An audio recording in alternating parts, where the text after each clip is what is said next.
Subscribe कीजिए हमारे channel Shahid रजा Ashrafi official को और बेल आइकन को प्रेस कीजिए जिससे आपको नए नए वीडियो की नोटिफिकेशन मिलती रहे। तो नाज़रीन अस्सलाम वालेकुम वरहमतुल्लाहि वबरकातुहू। आज का बयान हज़रत शाकिर अली नूरी का बयान रहेगा कि असल ज़िंदगी का मकसद क्या है, असल ज़िंदगी का रास्ता क्या है। तो पूरा बयान ज़रूर सुने और इस पर अमल भी करें। अल्लाह से दुआ करें कि अल्लाह हमें नेक अमल करने की तौफीक अता फरमाए। और नाज़रीन आपसे दरख्वास्त अपील है कि अगर हमारे चैनल पर नए हैं तो ज़रूर सब्सक्राइब कर लें, हमारे चैनल को ज़रूर सपोर्ट करें। अल्लाह ताला इसका अजर ज़रूर अता करेगा। तो चलिए बयान शुरू करते हैं, पूरा बयान ज़रूर सुनें। आज की मेरी गुफ्तगू का मौजू है जीने की राह।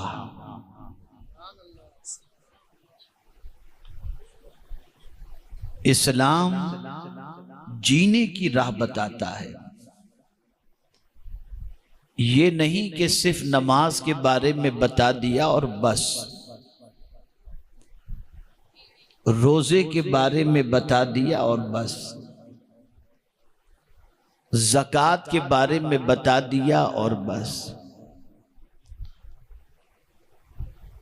इस्लाम ये भी बताता है कि जियो कैसे और मरो कैसे।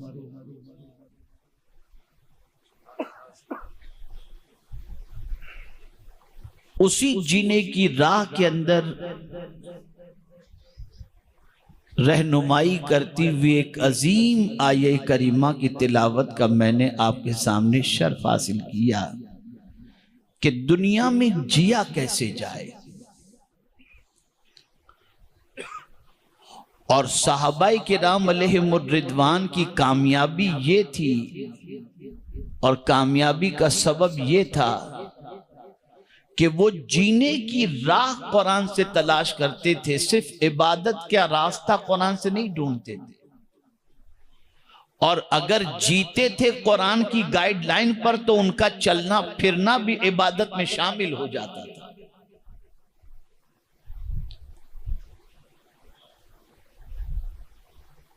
मेरे प्यारे आका सल्लल्लाहु ताला अलैहि वसल्लम के प्यारे दीवानों, अल्लाह अज़्ज़ा व जल्ल का निजाम है कि उसने किसी को अमीर बनाया, किसी को गरीब बनाया, किसी को गोरा बनाया, किसी को काला बनाया, किसी को सेठ बनाया तो किसी को मजदूर बनाया, किसी को मालिक बनाया तो किसी को नौकर बनाया, किसी को महल के अंदर रहने वाला बनाया तो किसी को फुटपाथ पर रहने वाला बनाया। यह उसका निजाम है।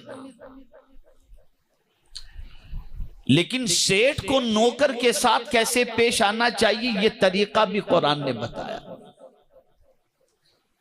मालदार को गरीब के साथ कैसे पेश आना चाहिए यह तरीका भी कुरान ने बताया। महल में रहने वाले को झोपड़े में रहने वालों से कैसे पेश आना चाहिए यह तरीका भी अल्लाह ने अपनी किताब के अंदर बताया।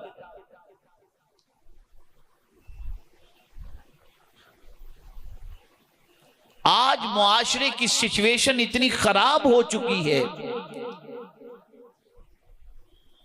कि सारी चीजें हमारा मुआशरा सीरियलों से, पिक्चरों से, आवारा लोगों से, उनसे ही सीखने की कोशिश करता है। कुरान से सीखने का जज्बा खत्म हो चुका।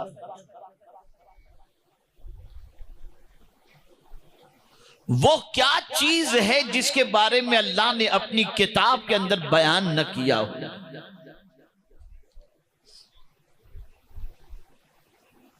किससे कैसे बात की जाए यह तरीका भी कुरान ने बताया। क्या खाया जाए क्या न खाया जाए यह भी कुरान ने बताया।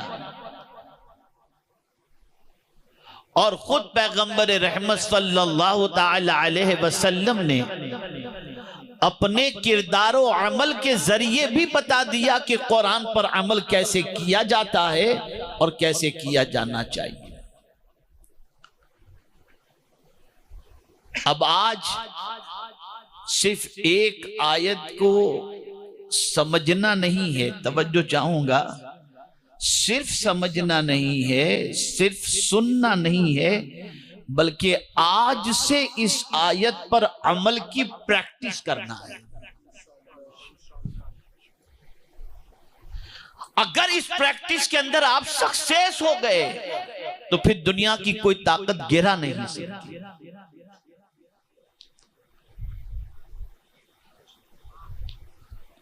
आइए सबसे पहले मैं आपको बताऊं कि कुरान मुकद्दस में अल्लाह अज़्ज़ व जल्ल ने फरमाया, या अय्युहल्लज़ीना आमनू, ए ईमान वालो, ला यस्खर कौमुम मिन कौमिन, ए ईमान वालो, न मर्द मर्दों से हंसे यानी मजाक उड़ाएं। कोई मर्द किसी मर्द का मजाक उड़ाए ही नहीं, इससे कुरान ने रोक दिया।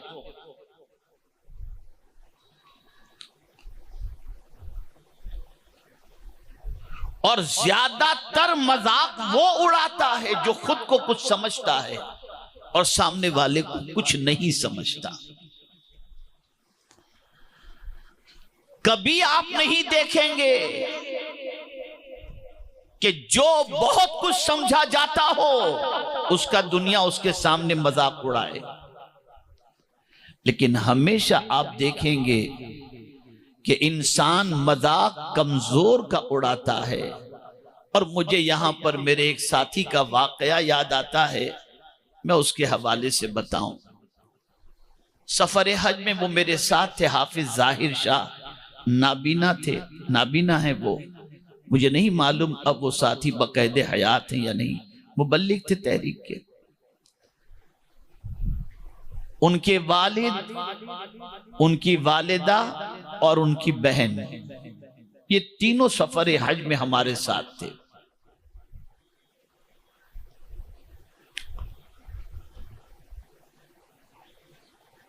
हज की अदायगी के बाद हम लोग पहुंचे मदीने मुनव्वरा। तो मक्का शरीफ के अंदर भी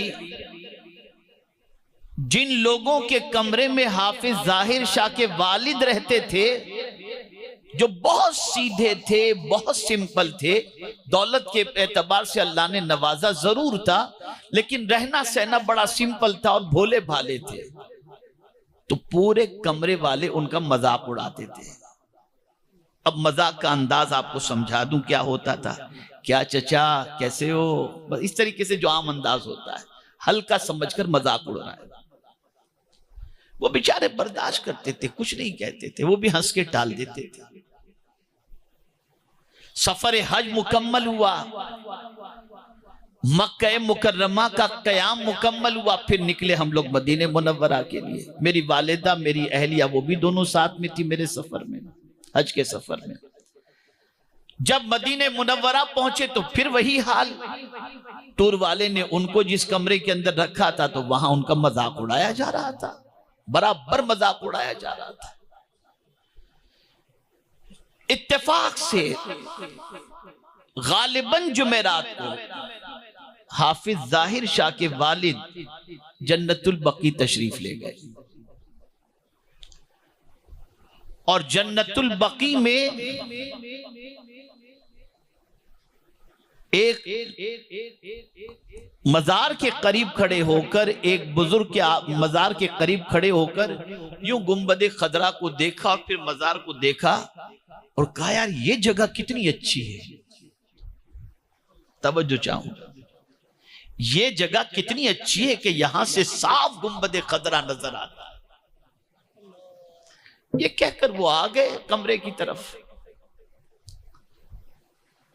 मेरी वालिदा ने मुझसे फरमाया कि बेटा मेरे लिए चाय लेकर के आओ। तो टूर वाले की चाय मेरी वालिदा को समझ में नहीं आती थी, मैं होटल से चाय उनके लिए ले आता था। तो मैं चाय लेने के लिए गया, चाय लेकर जैसे ही जीना चढ़ रहा था होटल का, तो हाफिज जाहिर शाह की बहन मिली।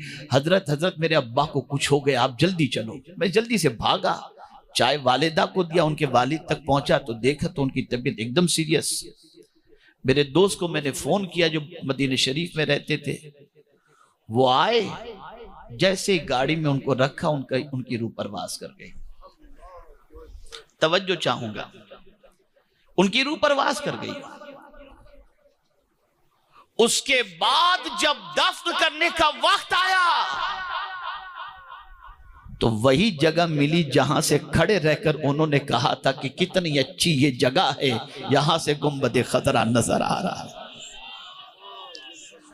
और फिर उसके बाद मैंने मजाक उड़ाने वालों को अगर ये कहूं तो गलत ना होगा कि खून के आंसू रो रहे थे कि हमने किसका मजाक उड़ाया जिसको हुजूर ने कबूल फरमा लिया।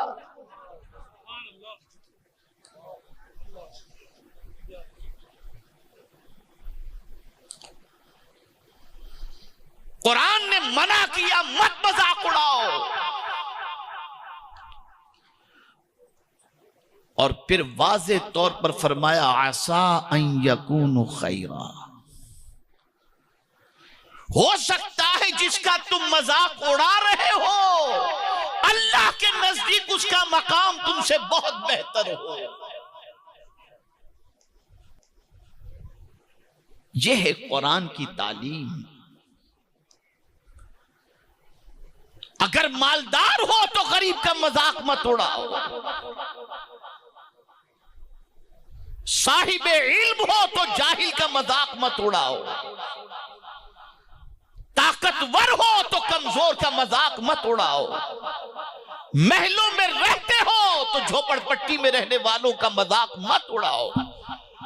इसीलिए हुजूर सल्लल्लाहु अलैहि वसल्लम ने फरमाया, बहुत से ऐसे लोग जिनके लिबास गर्द आलूद और चेहरा मिट्टी आलूद होता है, अगर वो कोई कसम खा ले तो अल्लाह उनकी कसम को पूरी फरमा देता है।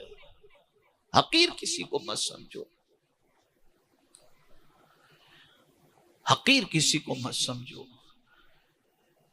इसलिए कि आपको मुझे किसी को नहीं मालूम कि हम जिसका मजाक उड़ाते हैं उसका मकाम अल्लाह के नजदीक क्या है। हम नहीं जानते उसका मकाम क्या है। और इस पर अल्लाह वालों की नजर इतनी गहरी थी, सहाबा का इस पर इतना अमल था कि मैं आपको क्या बताऊं। और औलिया किराम अलैहिमुर रिदवान का भी इस पर बड़ा जबरदस्त अमल था। मैं किसी मामूली शख्स की बात नहीं करता आपके सामने, मैं उस जात की बात करने जा रहा हूं जो गिरोहे गिरोहे औलिया के सरदार कहलाते थे।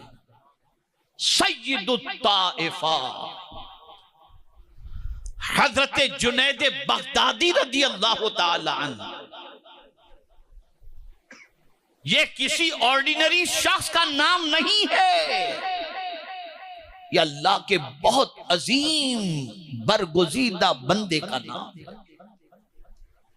एक रोज हजरत जुनैद बगदादी रदी अल्लाह ताला अन्हु को लोगों ने देखा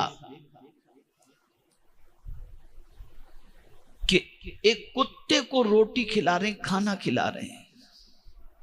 जुनैद बगदादी रदी अल्लाह ताला अन्हु को देखा, कुत्ते को खाना खिला रहे हैं। लोग खिलाते हैं कुत्ते को खाना, आज भी खिलाया जाता है। लेकिन कमाल की बात तो यह है कि वो सिर्फ खाना नहीं खिला रहे थे, कुत्ते को खिला भी रहे थे और रो भी रहे थे, और इस तरह से बिलक बिलक करके रो रहे थे कि किसी की हिम्मत नहीं हुई कि रोने की वजह पूछ सकें, कोई पूछ सके। काफी देर के बाद जब हजरत जुनैद बगदादी रदी अल्लाह ताला अन्हु की हिचकियां बंद हुई और थोड़ा सा रोना खत्म हुआ और इफाका हुआ, थोड़े से नॉर्मल हुए, तो लोगों ने पूछा, हुजूर कुत्ते को खिला रहे थे वो तो ठीक है अपनी जगह पर, लेकिन रो क्यों रहे थे? ऐसा लग रहा था जैसे खून के आंसू आप रो रहे हो। अब सुनिए अल्लाह वालों की सोच। फरमाते हैं कि कुत्ते को खिलाते वक्त मुझे एक ख्याल आ गया, कुत्ते को खिलाते वक्त मुझे एक ख्याल आ गया जिसकी वजह से मैं रो पड़ा। हुजूर क्या ख्याल आ गया? कब पता नहीं कयामत में अल्लाह के नजदीक इस कुत्ते का मकाम अच्छा होगा या मेरा मकाम अच्छा होगा, मुझे नहीं मालूम।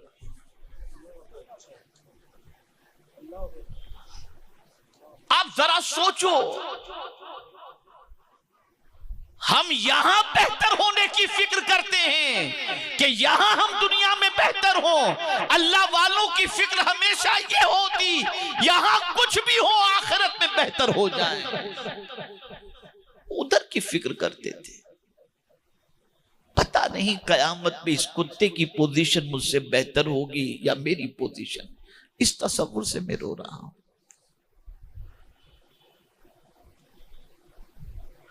यानी जानवरों को भी हकीर समझने से डरते थे। और इसी को शेख सादी शिराजी रहमतुल्लाह ताला अलैह ने बड़े मजे से कहा है, यानी जानवरों को भी हकीर समझने से डरते थे। और इसी को शेख सादी शिराजी रहमतुल्लाह ताला अलैह ने बड़े मजे से कहा है कि अल्लाह वाले इबादत की वजह से फरिश्तों से आगे नहीं निकल गए। तवज्जो चाहूंगा, नुस्खा अता कर रहा हूं। अल्लाह वाले इबादत की वजह से फरिश्तों से आगे नहीं निकल गए। उनके आगे निकलने की वजह यह है कि उन्होंने किसी को हकीर समझा ही नहीं, कभी हकीर किसी को नहीं समझा। यह है उनका सबसे बड़ा गुण, यह है सबसे बड़ा कमाल। और मुझे इस वक्त हजरत बायजीद बुस्तामी रहमतुल्लाह ताला अलैह का वाकया याद आ रहा है। कहत पड़ा, शहर के अंदर कहत, कतरे कतरे के लिए लोग परेशान, जानवर भी जां बलब और इंसान भी जां बलब। हजरत बायजीद बुस्तामी विलायत के बड़े ऊंचे मकाम पर फाइज। लोग आए, कहा हुजूर आप अल्लाह के वली हैं, नेक हैं, आप देखिए क्या हालत है, लोग मर रहे हैं कहत की वजह से, दुआ फरमा दीजिए, दुआ फरमा दीजिए ताकि बारिश हो जाए।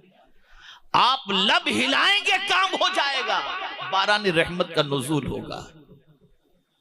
तो बायजीद बुस्तामी अलैहिर्रहमा ने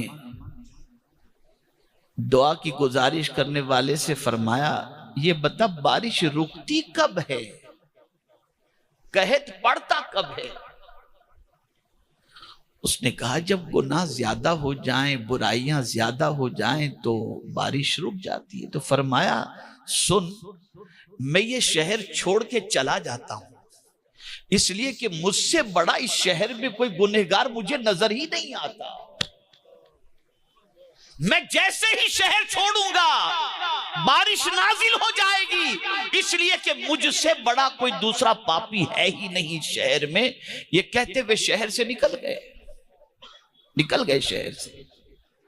इधर शहर से निकले, बारिश शुरू हो गई, बारिश शुरू। किसी को गैब से ये आवाज सुनाई दी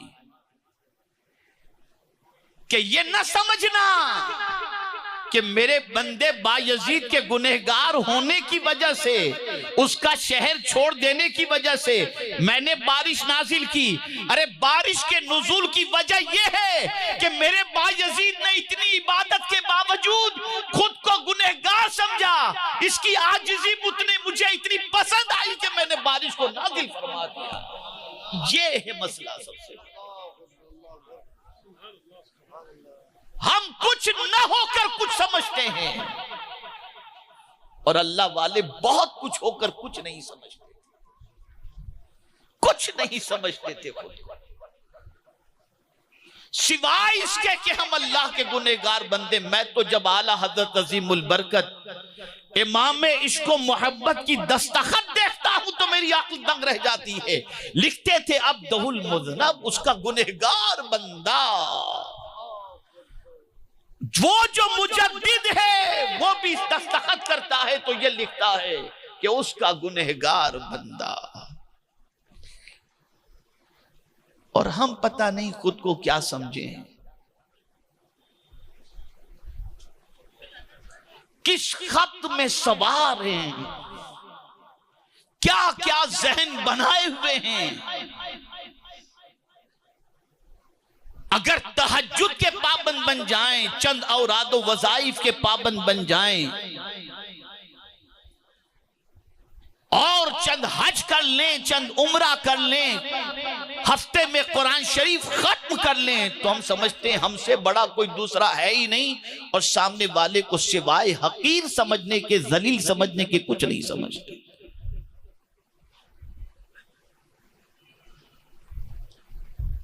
खबरदार, किसी को हकीर न समझो।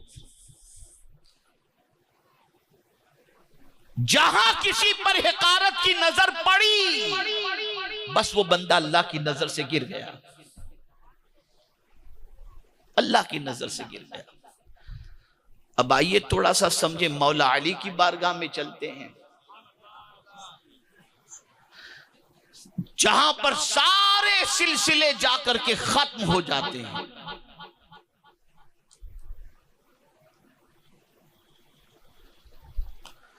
एक दिन एक साहब हाजिर हुए और मौला अली करमल्लाहु ताला वजहुल करीम से उन्होंने कहा कि जरा सैयदना सिद्दीक अकबर रदी अल्लाह ताला अन्हु के बारे में कुछ फरमाइए आप।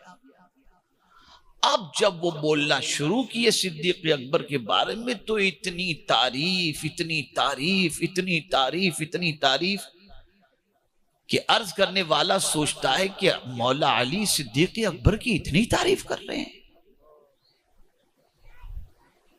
फिर जब काफी टाइम उनकी तारीफ में लग गया तो कहा अच्छा हुजूर कुछ फारूक आजम के बारे में बता दो।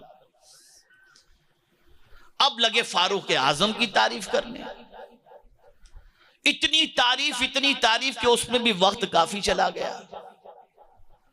तो अब साहिल सोचा कि अभी उस्मान गनी रदी अल्लाह ताला अन्हु के बारे में कहूंगा तो फिर और वक्त ले लेंगे, और मुझे तो जानना यह कि मौला अली खुद अपने बारे में क्या कहते हैं, मैं तो ये जानने आया हूं।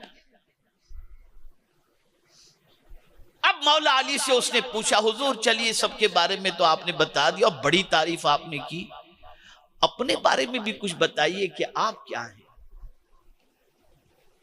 अब सुनिए आप, मौला अली अपने बारे में अपना इंट्रोडक्शन करा रहे हैं। कहते अना रजुलुम मिनल मुस्लिमीन, मैं मुसलमानों में से एक गिरा पड़ा बंदा हूं, इसलिए कि तनवीन यहां पर तहकीर के लिए है कि मैं मुसलमानों में एक गिरा पड़ा बंदा हूं। अब आप सोचिए वो जो आखिर रसूल हैं, जिनका मकाम इतना अरफो आला के जहां पर सारे सिलसिले जाकर के खत्म होते हैं, वो अपने बारे में ये कहते नजर आते हैं कि मैं तो मुसलमानों में से एक छोटा सा अदना सा मुसलमान। एक इतने से जुमले में अपना तारुफ उन्होंने करा दिया, और हमारा हाल ये कि 2 सतर से कम में कोई तारुफ होता ही नहीं। फिर वो 2 सतर के लायक हम हैं या नहीं वो भी नहीं मालूम, लेकिन 2 सतर से कम तारुफ नहीं। और जिनकी शान इतनी अरफो आला, वो अपना इंट्रोडक्शन करा रहे हैं तो अन्ना रजुलुम मिनल मुस्लिम।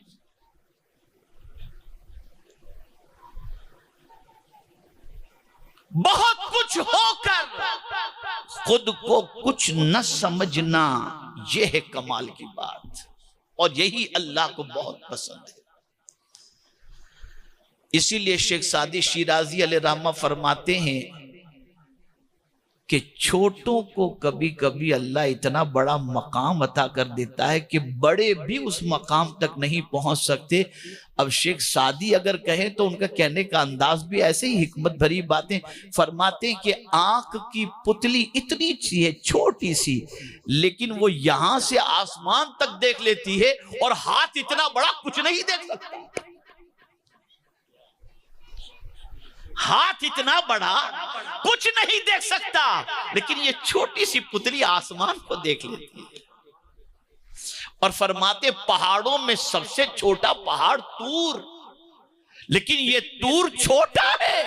अल्लाह ने इसको इतनी बुलंदी अता कर दी कि इसके नाम की पूरी सूरत अपनी किताब के अंदर रख दी। छोटा समझो, खुद को कुछ न समझो।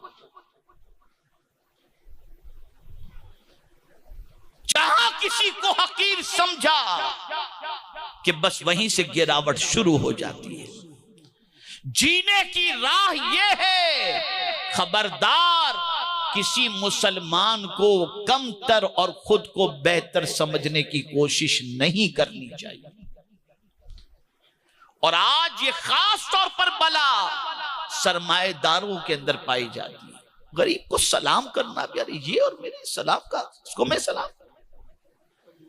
ये फटे हुए कपड़े पहनने वाले को मैं सलाम करूं। आ जाए तो साइड से निकल जाते हैं कि अभी परेशान कर देगा। अपने बाजू में खड़ा हो तो खड़ा रखना पसंद नहीं करते कि यही हमारा तर्ज। हजरत अब्दुल्ला इब्ने मसऊद रदी अल्लाह ताला अन्हु, जिनकी तारीफ मौला अली करमल्लाहु ताला वजहुल करीम यूं फरमाते हैं कि अब्दुल्ला इब्ने मसऊद ने तो कूफा को जो है वो इल्म से भर दिया। इसलिए कि जब हजरत अब्दुल्ला इब्ने मसऊद को लेने के लिए कूफा वाले आए फारूक आजम के पास, तो फारूक आजम रदी अल्लाह ताला अन्हु ने फरमाया, हालांकि मुझे अब्दुल्ला की बहुत जरूरत है, लेकिन मैं अपनी जरूरत को तुम्हारी जरूरत पर कुर्बान करता हूं, ले जाओ अब्दुल्ला को तुम्हारे यहाँ के लिए। हजरत अब्दुल्ला इब्ने मसऊद तशरीफ ले गए, और उसके बाद जब मौला अली का कूफा जाना हुआ तो हजरत अब्दुल्ला इब्ने मसऊद इस्तकबाल के लिए जब गए तो 4000 उलमा मौला अली के इस्तकबाल के लिए तशरीफ ले गए थे।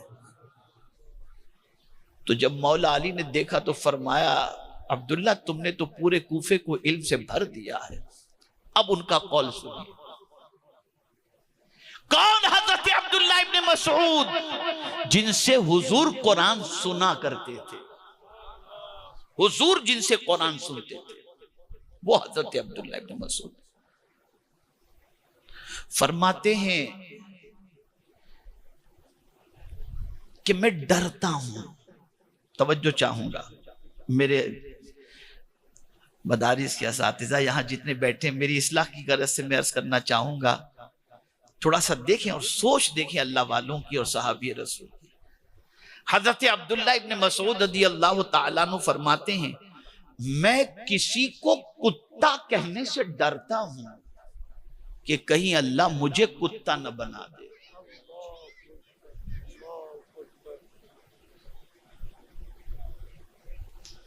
हम दरसगाह के अंदर बच्चों को क्या नहीं कहते,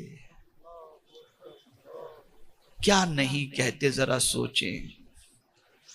और जब फिक्रे सहाबी पर अमल करने वाले उस्ताद को हम देखते हैं तो हमारी अक्ल दंग रह जाती है कि हुजूर हाफिज मिल्लत अलैहि रहमा ने कभी किसी शागिर्द को कुत्ता, कौवा, बिल्ली कुछ भी नहीं कहा। गुस्से में आते जरूर थे, लेकिन कहते थे भाग जन्नती कहीं के।